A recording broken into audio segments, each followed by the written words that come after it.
Ahoj, zdravím ťa z kanála Matufíre Šport a vítam ťa pri novej sérii videí. V najbližších týždňoch sa pozrieme na tie najlepšie hasičské súťaže Slovenska. Dnes zavítame do Nitrianskeho kraja, kde sa nachádza obec Branč.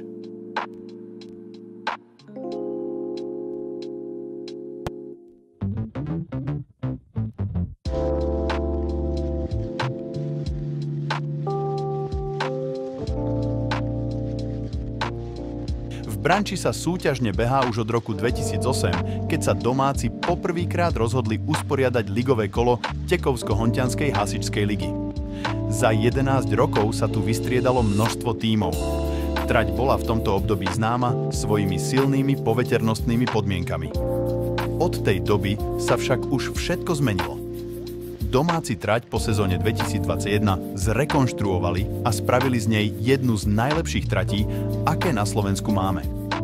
Terén je vyhladený najviac ako sa dá, ale hlavným dôvodom, prečo sa to o tejto trati hovorí, je nábeh z gumových dlaždíc, ktorý je na Slovensku prakticky jedinečný.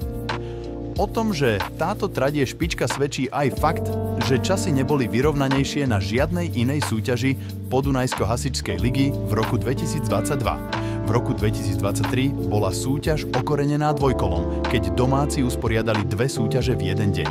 A predsa výsledné časy zodpovedali tomu, čo sa vedelo už rok predtým.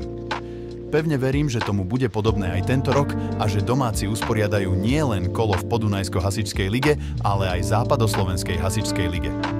Kto vie, možno prvá výsledná 12 týchto líg padne práve na tejto súťaži.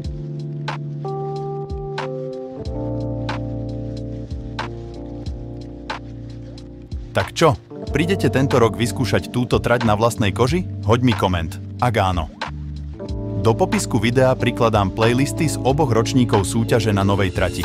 Verím tomu, že to niekoho osloví. No a to by bolo odo mňa v skratke všetko. Dúfam, že sa uvidíme znovu pri ďalšej časti série Najlepšie trate Slovenska. Ahoj a pekný deň!